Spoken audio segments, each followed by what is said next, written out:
Good morning, everyone. We're going to go ahead and get started. Uh, my name's Bradley Erickson, if you don't already know, and this is our second hour Sunday school class. Normally, it's an adult class taught by Todd Erickson, but I've been kind of guest speaking. They graciously gave me the opportunity to talk a little bit about apologetics and kind of develop a curriculum. Um, with their class, and so this is a continuation of that. I realize that maybe some of you are uh, not familiar with any of this because it is about 7 weeks into the class, but we will do a little bit of a review. So we'll get started with just a little bit of housekeeping, and forgive me, this is my first YouTube stream, so if I mess something up, I'm sorry about that in advance. So this is lesson 7. We're going to begin the arguments for the existence of God.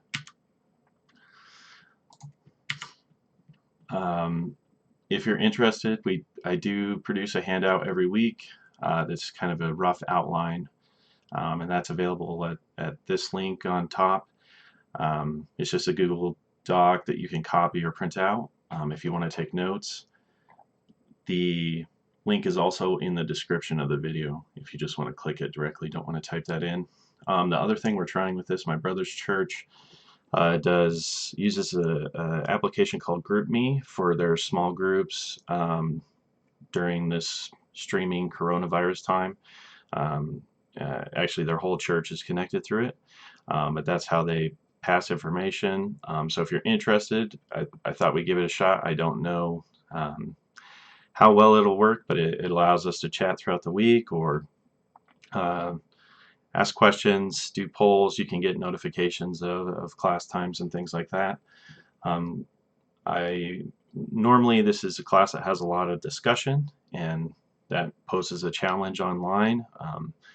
A Zoom call seemed a little bit too chaotic if you have too many people. So if you do have questions or you think I'm crazy or something, just post it in the live chat, and towards the end of class we'll try and work through some of those questions that we have time for.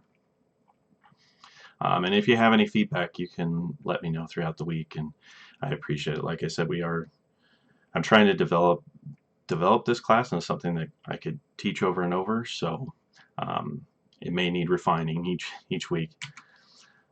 So our last few lessons, normally I just talk about what we did last week, but we're actually going to go through kind of what we've been doing since the beginning of class, so you have a good idea of what this course covers.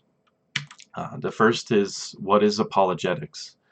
And the word apologetic comes from the Greek word apologia, which is a formal defense of an opinion, position, or action. Okay, so it's not to be confused with an apology. That's what you think of when you hear the word these days.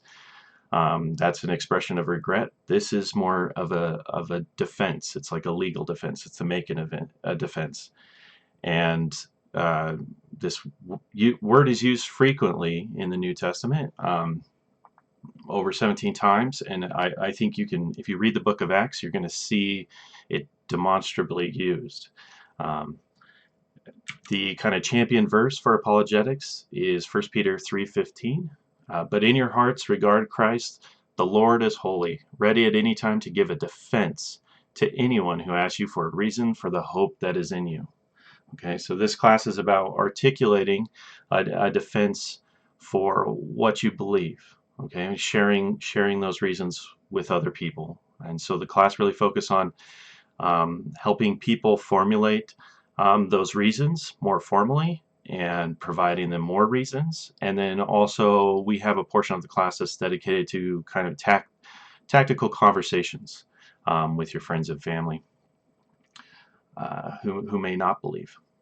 Okay, so we also cover why study apologetics. Okay, and there's 4 main reasons that we talk about. The first is that Scripture commands it. I have a list of verses beyond the 1 Peter 3:15 that talk about making a defense of the faith. And then the next is that culture demands it. So Francis Schaeffer calls apologetics pre-evangelism.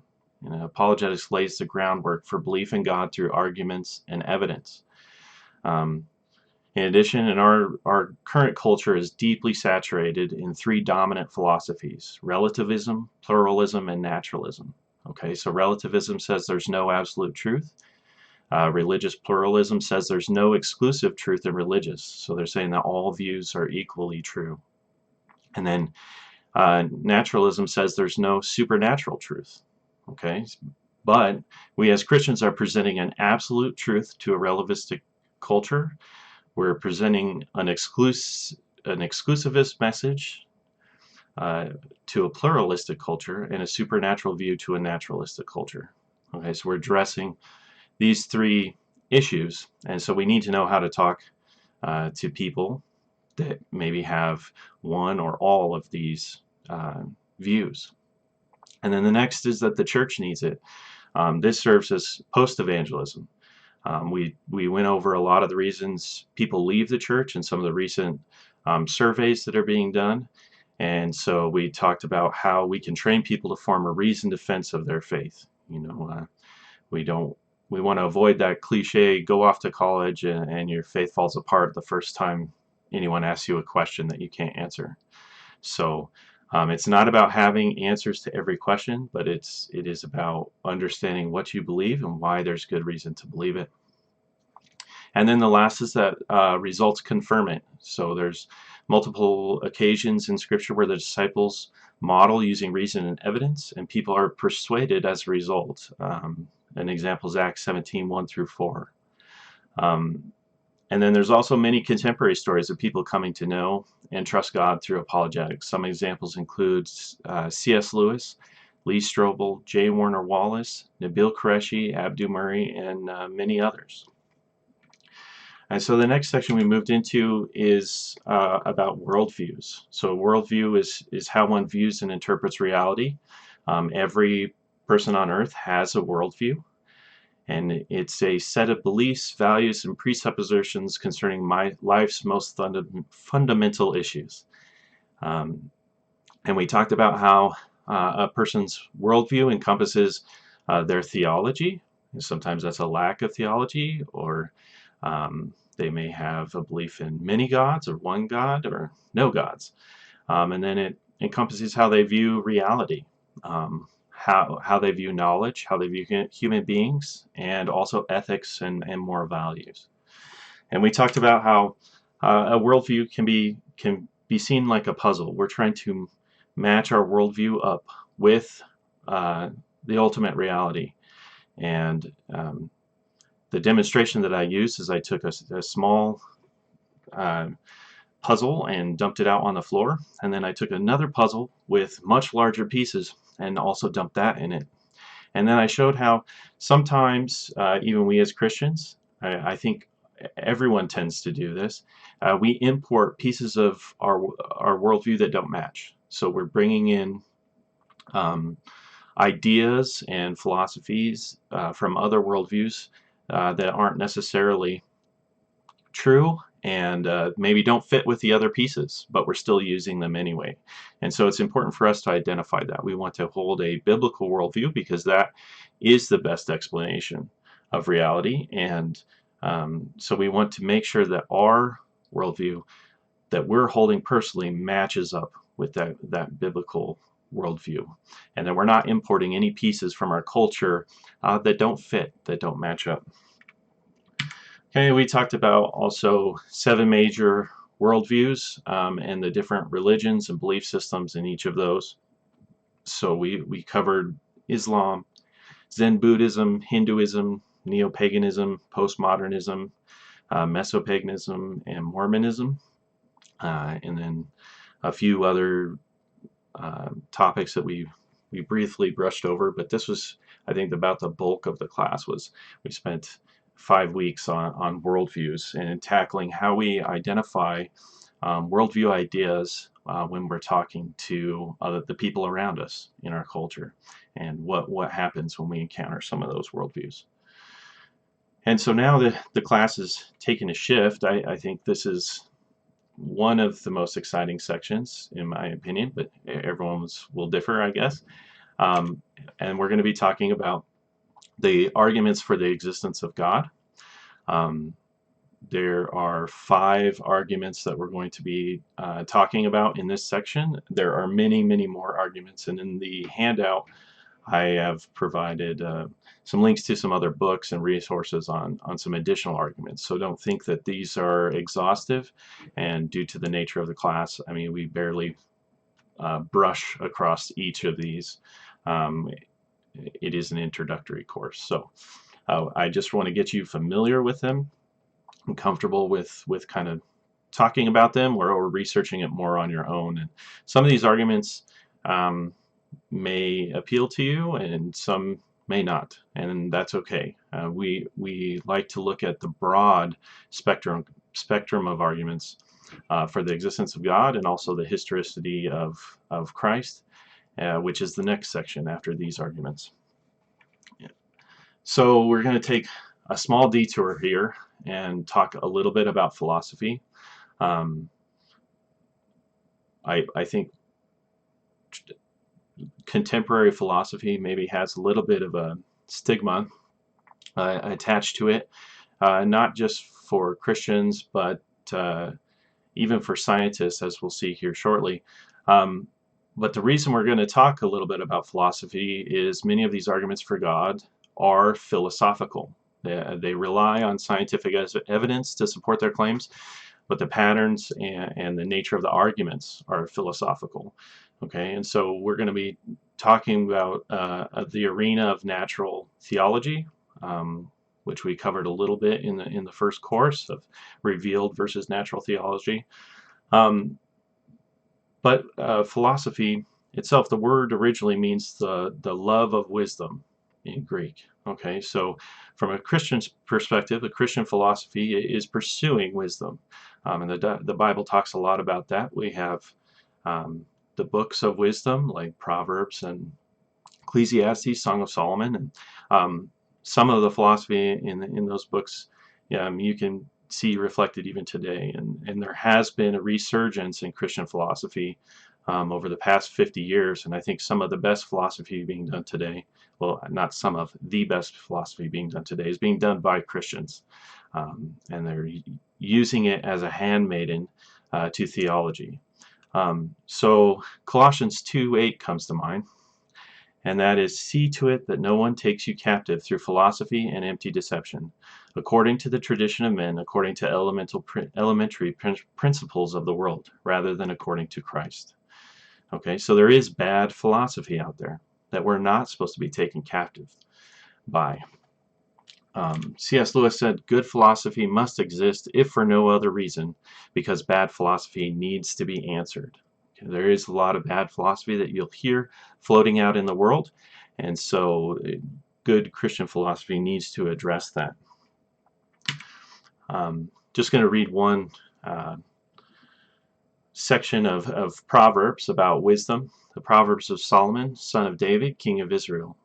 To know wisdom and instruction, to understand words of insight, to receive instruction in wise dealing, in righteousness, justice, and equity, to give prudence to the simple, knowledge and discretion to the youth. Let the wise hear and increase in learning, and the one who understands obtain guidance. To understand a proverb and a saying, the words of the wise and their riddles. The fear of the Lord is the beginning of knowledge. Fools despise wisdom and instruction. Okay, so this is the Bible talks a lot about wisdom and how we obtain it and how we can use it to guide our life and to live in the fear of the Lord. So for this, we're going to be using philosophy to help us understand these arguments and to help us make good arguments, okay, when we're discussing these arguments for the existence of God. And so some of the tools we're going to be using is we're going to stress defining terms. Okay, so you want to understand key terms. It's crucial for communicating. you can see we have a lot of people today that they want to change what words mean, or devalue the meaning of words and knowledge. I don't know if you've heard of the deconstruction movement in Christianity, but part of that is this idea that they deconstruct what Christian terms mean, or what even just general terms mean, and it makes it difficult to communicate. It creates some chaos. So defining terms is important. When you're talking to someone, we want to understand what they mean and get to the bottom of it. And the next is using arguments.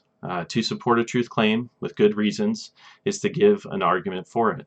Okay, so our culture doesn't always prize careful reasoning or self-control, and we have a tendency to elevate feelings over reason, which we already talked about in the postmodernism worldview section. Okay, so you hear phrases like "do what feels right" or "follow your heart," but we know from things like Proverbs and Jeremiah that the heart can be deceitful. The heart can lie to you. So we want to create careful arguments and use reason to think through the arguments that we give. And then we also want to identify our presuppositions. So all truth claims which are assumed without argument are called presuppositions. Everybody has presuppositions, so they're not necessarily a bad thing, but we want to identify them so we know, yes, we're presupposing this. And if someone accuses us of something, faulty logic in the argument or something like that, we can talk about, well, we do have these presuppositions. What are your presuppositions? And we can have a conversation about that. So really quickly, we'll talk about the laws of thought, so the laws of logic. Excuse me. The first is the law of non-contradiction. No proposition can be both true and false at the same time and in the same sense. Okay, so for example, if I were to say George Washington is the current president of the United States, well, if the year is 1789, that would be true. But since it is not, it is not true. But I could also say another sentence: George Washington is not the current president of the United States.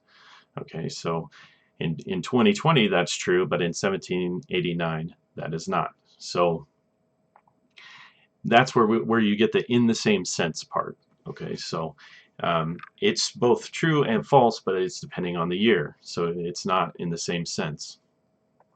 The law of non-contradiction rules out these both being true at the same time. Okay. And then the next is called the law of excluded middle. Every proposition must be either true or false. And this also seems obvious, but people do try and get around it sometimes. So it's excluding a third alternative. There's no middle ground. It's either or. And then the last one is the law of identity. Every proposition is identical to itself. If a proposition is true, then it is true. And this is what the previous two laws are founded on. Okay. But we're just trying to get some reasoning and lay some foundation for our thinking here. Okay, so we're going to be using arguments, and you'll see those here in a moment. So logic is primarily about the construction and evaluation of arguments. So an argument is a set of propositions or statements that purports to prove something. And most arguments have two parts. So there's the conclusion of the argument, is the proposition which one is trying to prove, and the premises of the argument are those propositions that provide reasons for accepting the conclusion. And I'm going to talk about two kinds of arguments. So there's deduction, and it's a kind of reasoning by which we draw inferences that are guaranteed by a set of premises. So the example here would be: all men are mortal. George Washington is a man, therefore George Washington is mortal. Okay, so the conclusion follows from the premises of the argument. So if the premises are true, then the conclusion cannot fail to be true, and it makes sense. All men are mortal. George Washington is a man, therefore George Washington is mortal. It follows from the two first statements that George Washington is mortal. The next type of argument is called induction, and it's a type of reasoning by which we infer conclusions that are likely but not guaranteed based on the premises. And inductive arguments establish their conclusions with only a degree of probability. Okay, so if I were to go survey a bunch of people in Alabama about their opinion on paying water fines, say I surveyed 1,000 people, and then I made a statement like, 1,000 people in Alabama um, disagree with paying these certain water fines. And then from that, I reasoned, so that same percentage of people in Alabama in total disagree with paying water fines. Obviously, you have some issues there because, based on what kind of population that you surveyed and those type of things. But the argument itself, it's probable that if you did the survey right, that it would match what the opinion generally in Alabama is about those water fines. And arguments can take many forms. I'm not going to dive into them. It's kind of getting in the weeds. One example that I really love, and you may have heard of, is the reductio ad absurdum. And that's a form of argument that shows an opponent's view to be false by arguing that it leads to a contradiction or an otherwise obvious falsehood.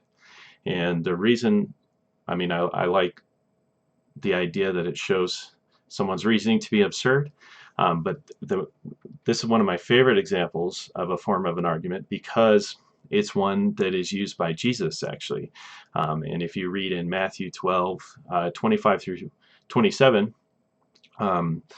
Jesus is accused of exorcising demons by the power of Satan. Okay, so it says, knowing their thoughts, he said to them, every kingdom divided against itself is laid waste, and no city or house divided against itself will stand. And if Satan casts out Satan, he is divided against himself. How then will his kingdom stand? And if I cast out demons by Beelzebub, by whom do your sons cast them out? Therefore, they will be your judges. Okay, so Jesus uses a reductio ad absurdum argument here because he shows that his opponent's view, in this case the Pharisees, is false by arguing that it leads to a contradiction or an otherwise obvious falsehood. Satan's not going to be casting out Satan because it's going to divide his own house. So I really like that example of that argument.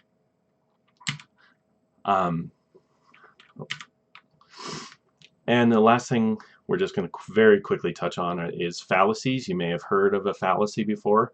And when we're talking about arguments, an argument is invalid when the conclusion does not follow from the premises, even if the premises are true. And so every invalid argument is guilty of some fallacy. So a fallacy is a mistaken reasoning, and there's a huge list of fallacies. One might be like an ad hominem attack, where you're actually attacking not the argument itself, but the person giving the argument. Or an example might be a false dilemma. We're going to talk about the Euthyphro dilemma later in the class when we're talking about morality.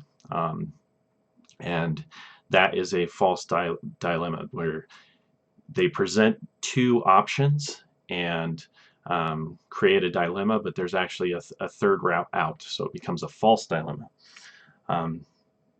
This is just stuff that you may come across as you're going through talking to people or researching and studying this further. So we'll get into the first argument for the existence of God, which is the Kalam cosmological argument.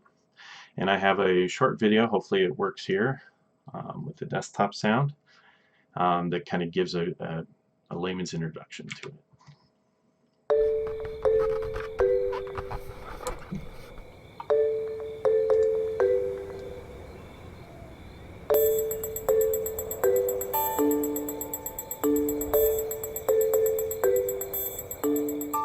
Does God exist? Or is the material universe all that is, or ever was, or ever will be? One approach to answering this question is the cosmological argument. It goes like this: whatever begins to exist has a cause. The universe began to exist, therefore, the universe has a cause. Is the first premise true? Let's consider. Believing that something can pop into existence without a cause is more of a stretch than believing in magic. At least with magic, you've got a hat and a magician. And if something can come into being from nothing, then why don't we see this happening all the time? No, everyday experience and scientific evidence confirm our first premise. If something begins to exist, it must have a cause. But what about our second premise?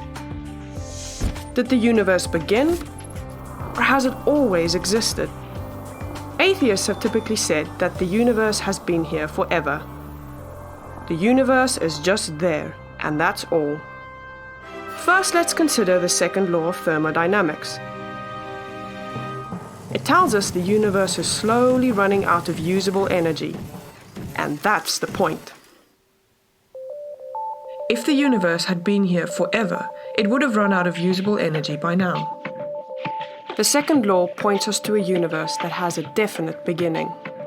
This is further confirmed by a series of remarkable scientific discoveries. In 1915, Albert Einstein presented his general theory of relativity. This allowed us, for the first time, to talk meaningfully about the past history of the universe. Next, Alexander Friedmann and George Lemaitre, each working with Einstein's equations, predicted that the universe is expanding. Then in 1929, Edwin Hubble measured the red shift in light from distant galaxies. This empirical evidence confirmed not only that the universe is expanding, but that it sprang into being from a single point in the finite past. It was a monumental discovery, almost beyond comprehension. However, not everyone is fond of a finite universe, so it wasn't long before alternative models popped into existence. But one by one, these models failed to stand the test of time. More recently, 3 leading cosmologists, Arvin Bord, Alan Guth, and Alexander Vilenkin, prove that any universe which has on average been expanding throughout its history cannot be eternal in the past, but must have an absolute beginning. This even applies to the multiverse, if there is such a thing. This means that scientists can no longer hide behind a past eternal universe. There is no escape. They have to face the problem of a cosmic beginning. Any adequate model must have a beginning, just like the standard model. It's quite plausible then that both premises of the argument are true. This means that the conclusion is also true. The universe has a cause. And since the universe can't cause itself, its cause must be beyond the space-time universe. It must be spaceless, timeless, immaterial, uncaused, and unimaginably powerful, much like God. The cosmological argument shows that, in fact, it is quite reasonable to believe that God does exist.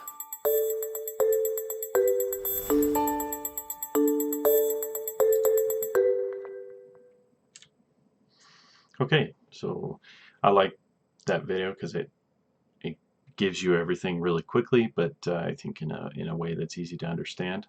But we're going to go through the cosmological argument one step at a time, break each premise down, and kind of expand on what the video talked about. So the first is whatever begins to exist has a cause. And I think, to a lot of us, this seems really obvious. Okay, so if you suggest that things could just pop into being uncaused out of nothing, it feels a little bit like we are talking about magic, right? Stuff does not come from nothing, out of nowhere, with no cause. If things could really come into being uncaused out of nothing, then it becomes inexplicable why just anything and everything does not come into existence uncaused from nothing. So this is constantly confirmed in our everyday existence. Chairs are not just popping into being out of nowhere. Rabbits aren't popping out of hats out of nothing. There are folks who disagree with this premise, though. So this is the first premise that they'll try to break apart in this argument. Philosopher Quentin Smith said, "The most reasonable belief is that we came from nothing, by nothing, and for nothing."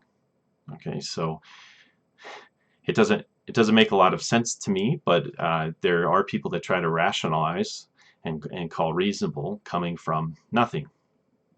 And you may have heard about theories of origins of the universe out of like a primordial vacuum, and they'll call it nothing.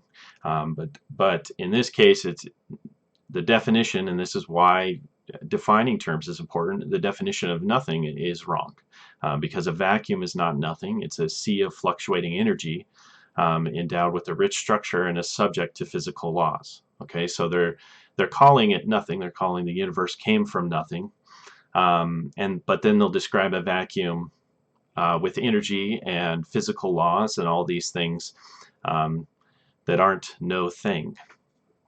Um, the other thing you might see with this argument is after you present whatever begins to exist has a cause, folks sometimes take this as everything has a cause. Okay, so the question they may ask is what caused God, right? But the problem with that is we're not saying that everything has a cause. We're saying whatever begins to exist has a cause, right? A being which exists eternally never begins to exist and has no need of a cause. Okay, so God exists eternally. We believe he's a necessary being, and we call that his divine aseity. He is self-existent. He just has no cause. Okay, so there's no what caused God coming up with this, the way that we phrase this premise, because whatever begins to exist has a cause, and God did not begin to exist. He's always existed. He is eternal. And the next premise is the one that probably gets the most attention, and that's the universe began to exist. And this, as the video mentioned, is something that's been contested for thousands of years now. Ancient Greek philosophers believe that the universe was eternal. There's a lot of cultures out there that believe that the universe is eternal, and there's a lot of scientists that have tried to prove that the universe is eternal.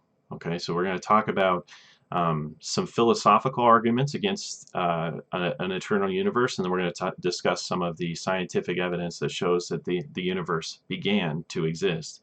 And of course, we as Christians, this lines up with Scripture completely. In the beginning, God created the heavens and the earth. Okay, and the heavens and the earth in the Hebrew there refers to everything, the entire universe. And so it had a beginning. The universe began to exist. So the first philosophical argument that we want to discuss is the impossibility of an actually infinite number of things. Okay, so I'm going to give a three-point argument for that. So the first is that an actually infinite number of things cannot exist. Okay, and then the second premise, a beginningless series of events in time entails an actually infinite number of things. Therefore, a beginningless series of events in time cannot exist. And we could spend a whole class, maybe more, talking about just this argument and why an actually infinite number of things cannot exist. But if you try to imagine it, it's very difficult to imagine an infinite number of things. And we can do some math and theoretical math with infinity. We can do it with theoretical infinity and in calculus and limits, and then also in set theory we can actually work with actual infinite things. But there's a lot of absurdities that prop up once you start doing that, with subtraction and division and things like that. And there's an illustration about a hotel in an infinite number of rooms, and I don't have time to get into it, but that if you're interested in this idea that it's impossible for there to actually be an infinite number of things, there's some resources in the handout about reading more on that. And so the next philosophical well, and I guess I just want to say, so with this argument, with actually an infinite number of things not existing, so you can't say that there was an eternal universe, because that comprises an eternity of past series of events, right? So a past series of events would be an actually infinite number of things. And then the next philosophical argument also is dealing with infinite collections of things. So this one is called the impossibility of forming an actually infinite collection of things by adding one member after another. So the argument goes like this. The series of events in time is a collection formed by adding one member after another. A collection formed by adding one member after another cannot be actually infinite. Therefore, the series of events in time cannot be actually infinite. Okay, so some of the illustrations are this. Imagine if you were digging yourself out of an infinite hole. Okay, and so each step that you dug up, the hole is just longer, and the hole behind you and the hole in front of you is longer. Okay, so essentially, with infinity going behind you, you'll never actually reach now. You'll never actually reach a point where you're coming out of the hole, because it's infinitely growing behind you. Okay, so it's impossible for there to be a series of events that reaches the current time. And this may be a little bit difficult to imagine. All the infinity stuff can take time to kind of puzzle through in your brain. But if you really think about it, if you just keep adding an event, because it's past eternal and because it's infinite, you can't ever reach the point of zero. Like, imagine if I asked you, can you count to zero from negative infinity? Think of the number line that we teach children in school. Because it's infinite, there's no starting point. There's no place that you can start from to work your way up to zero. You're just always in that past. And so the idea works the same way with time, is that you can't actually reach now because it's infinitely in the past. And so those are two philosophical arguments that the universe began to exist, that time and space began to exist. And we'll look at very quickly some of the scientific arguments. So the first is the expansion of the universe that the video talked about. So Einstein showed that with the general theory of relativity, it would not permit an eternal static model of the universe. So in the 1920s, Alexander Friedman and George Lemaitre formulated solutions to his equations which predicted an expanding universe. Okay, so if it's expanding, you reverse that back to a single point that it expanded from, the creation of the universe. And you see it here, we're representing it with a cone. And time and space grow out from that point. Okay, and then in 1929, Edwin Hubble showed that the light from distant galaxies is systematically shifted toward the red end of the spectrum. And so this red shift was taken to be a Doppler effect, indicating that the light sources were receding from the line of sight. So he had actually discovered evidence for the expansion of the universe as predicted by the Friedman-Lemaitre, based on their work on Einstein's theory of relativity. Okay, so this is known as the Standard Model or Big Bang Model, however you want to call it. And then later, physicists John Barrow and Frank Tipler said, at this singularity, space and time came into existence. Literally nothing existed before the singularity. So if the universe originated at such a singularity, we would truly have creation ex nihilo, which means creation from nothing. Another evidence for the beginning of the universe and the expansion of that universe from a single point is the discovery of cosmic background radiation in 1965. And so this is believed to be the afterglow light and heat from the initial explosion, and no explanation other than the Big Bang accounts for this radiation. And then another more recent development from 1992 is based on the math done over the last 70 years. The scientists predicted a slight variation in the cosmic radiation if the Standard Model had occurred. So in 1992, scientists on the COBE project developed by NASA confirmed that these ripples, these variations in the radiation had occurred. And lead astronomer George Smoot described them as machining marks from the creation of the universe and the fingerprints of the maker. Okay, and just like in the video, uh, it's interesting to see all of these other models come up because of the implications of what this means. If the universe had a beginning and the universe has a cause, it creates a lot of implications because our causes are narrowed down, which we talk about later. But there's all these models, like the oscillating model, and you saw the video flip through a bunch of them, and I'm not going to go into depth on them. We just don't have time. But there's all these other models they've used to attempt to disprove the beginning of the universe. And one apologist I listen to, Greg Kokel, he likes to say a Big Bang requires a Big Banger. Okay, so if there is a beginning of time and space that we can see, it needs a cause. It needs someone to have started it all.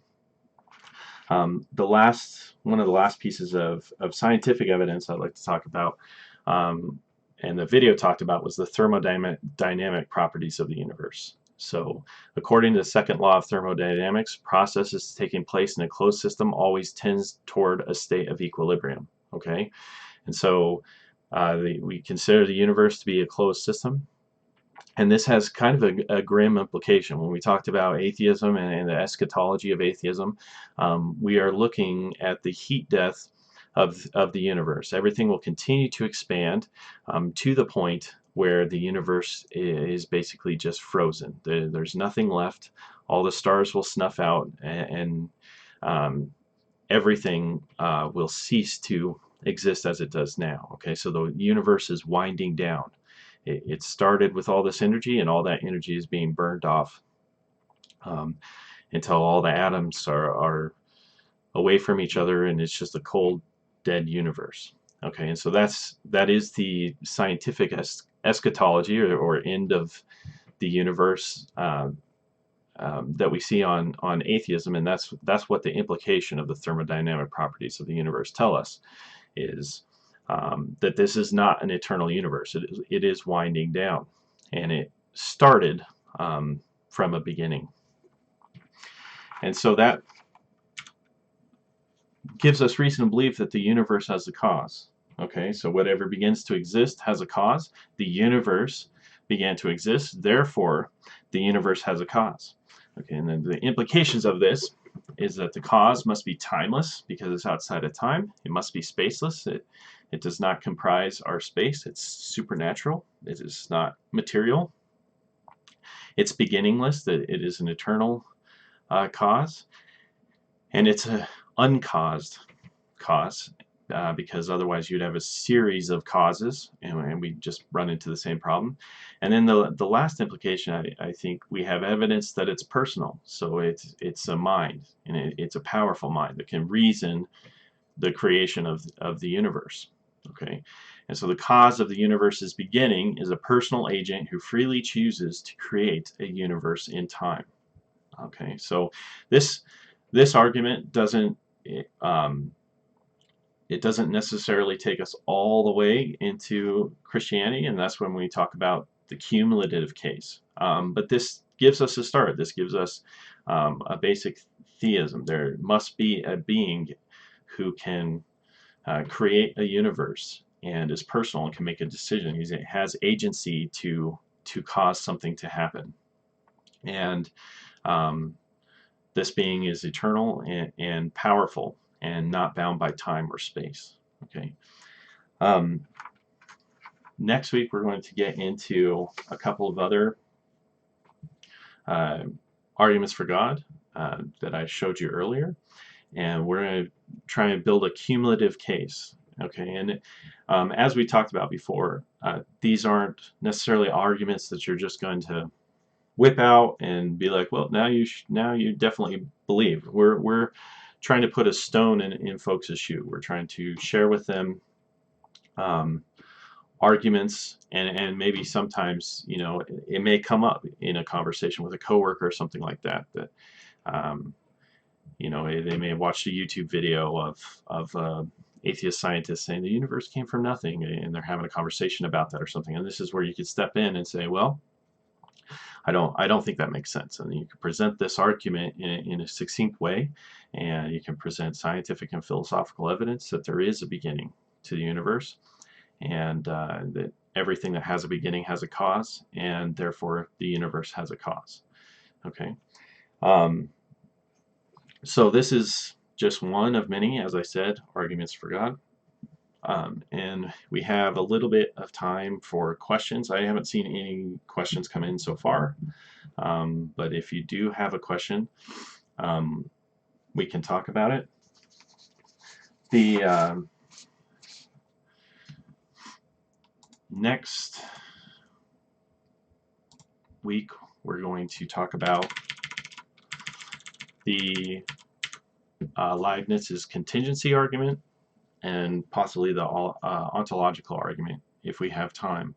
And again, like I said, you can contact me if you have questions about these more. In the handout, I have a number of books and some other videos and stuff like that that you can look up if you're interested more in Christian philosophy. There's a great book called The Love of Wisdom by James Spiegel and Stephen Cohen. And it's a fantastic book about reasoning and Christian reasoning. And then another great book is called Reasonable Faith by William Lane Craig, that has not only some of these arguments for God, but also has stuff about philosophy and wisdom and thinking about how we think about God.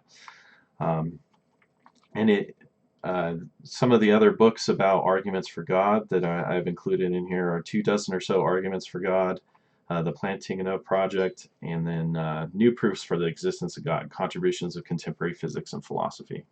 There's some folks doing some amazing work, and it's definitely not limited to these two or 5 arguments that I'm presenting here. So there's a lot more information, and sometimes these arguments they may not resonate with you, and that's okay if you don't find them exciting. Just knowing that they're out there, if someone has a question or someone talks to you about something, and you can just have it in your mind, oh yeah, I remember there was something about that I read. But people find different arguments convincing. And after this section on the arguments of God, we're going to be talking about the arguments for the historicity of Christ. And so we're going to be going into the evidence that Christ rose from the dead, the resurrection is true. That's also going to be an exciting section. So if you don't go crazy over some of these philosophical arguments, hang in there. Warren Steele is recommending An Introduction to Christian Worldview by Anderson, Clark, and Nagel.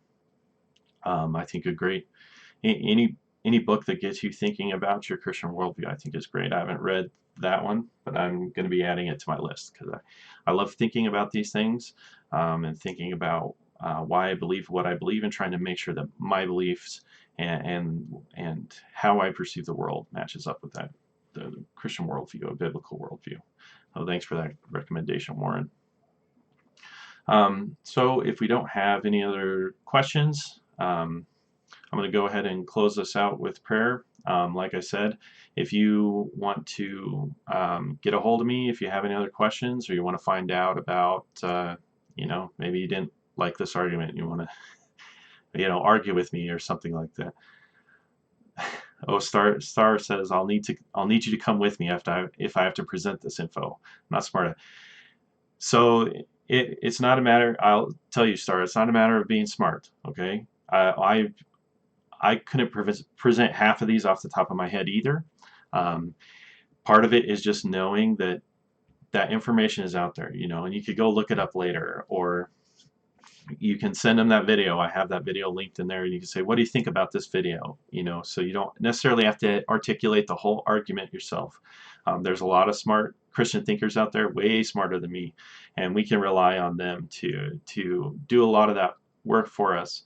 And like I said, this is more on the philosophical end of these arguments. So it may not be convincing to a layperson, but you could present it in an informal way, and you say, well, what caused the beginning of the universe then?